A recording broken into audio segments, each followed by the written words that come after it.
नमस्कार दोस्तों, मैं हूं राजकुमार और आज एक बहुत अहम मुद्दे पे बात करते हैं। देखिए 90 के दशक में जो लोग थे,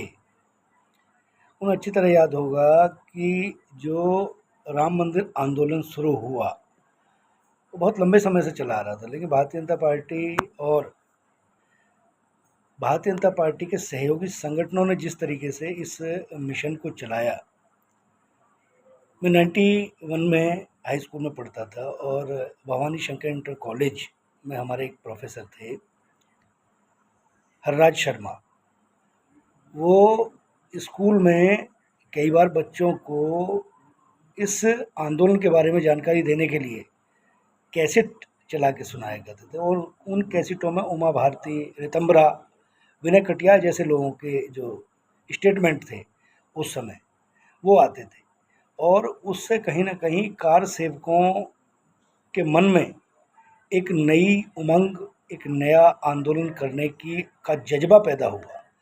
और इस जज़्बे ने धीरे-धीरे इस आंदोलन को बढ़ाया। उसके बाद तमाम रथ यात्राएँ हुई, आडवाणी जी ने उसका अगुवाई की, सोमनाथ तक की यात्रा की। बिहार में उन्हें अरेस्ट कर लिया, लालू प्रसाद यादव उस समय मुख्यमंत्री थे। और ये आंदोलन जो है वो कहीं न कहीं एक उग्र आंदोलन की तरह से बना और देश का जो युवा था, जो कार सेवक थे, उन्होंने मर मिटने का जज़्बा किया और राम मंदिर के आंदोलन को एक नई दिशा दी। राम मंदिर बना, उसका परिणाम हुआ, राम मंदिर का शिलान्यास हुआ, बहुत भव्य है। अयोध्या जो लोग नहीं गए हैं, उन्हें एक बार जाना चाहिए। लेकिन पिछले कुछ दिनों से जिस तरीके की चीज़ें सोशल मीडिया पे आ रही हैं, राम मंदिर के चंदे में जो चोरी की जो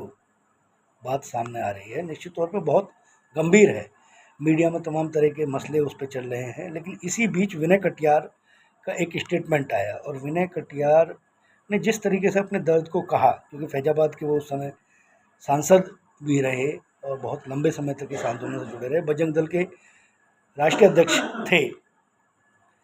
लेकिन जिस तरीके से उन्होंने अपने दर्द को बयां किया कि उनसे पास जब मांगा गया तो वो अब जाते नहीं हैं, तो ये बहुत गंभीर विषय है और इस विषय को मुझे लगता है कि शायद सरकार ने जिस तरीके से एसआईटी बनाई है, उस एसआईटी की जांच भी सामने आ रही है। लेकिन तमाम जो उस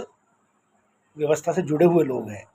एक नैतिकता राजनीति में होनी चाहिए और इस तरीके के जब गंभीर आरोप लगते हैं तो उन गंभीर आरोपों को बहुत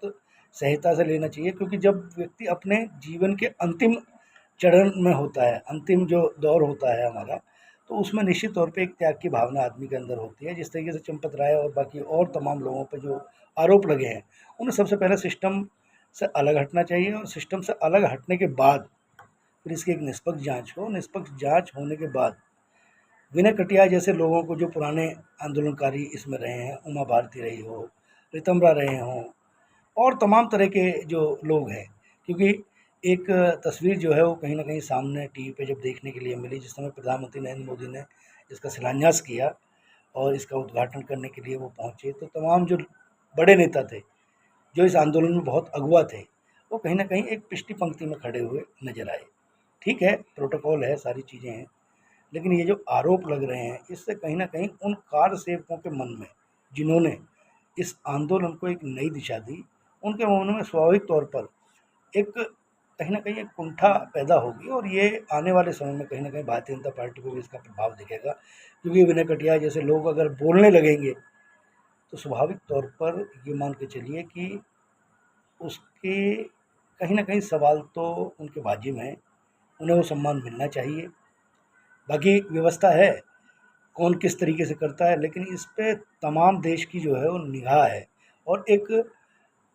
साइलेंट, मतलब कुल मिला के एक इस समय खामोशी भी जो है वो दिख रही है और बहस का मुद्दा भी ये बन रहा है। तमाम जो पॉलिटिकल पार्टी हैं, वो इसको मुद्दा बनाएंगी 2027 के चुनाव में, इसके किस तरीके के परिणाम आएंगे। वक्त रहता नहीं कहीं टिक कर, इसकी आदत भी आदमी सी है। तो ये वक्त जो है, ये किसको कब कहाँ बदल दे। जिस तरीके से विनय कटियार और तमाम तरह के जो नेता थे, तमाम उस जो पीढ़ी के नेता थे, उन नेताओं ने आंदोलन की अगुवाई की, लेकिन आज वो कहीं नहीं हैं। शायद आज जो लोग हैं, वो भी एक दिन कहीं नहीं होंगे, क्योंकि वक्त जब बदलता है तो स्वाभाविक तौर पर सब कुछ बदल देता है। इस वीडियो में इतना ही, फिर मिलेंगे, नमस्कार।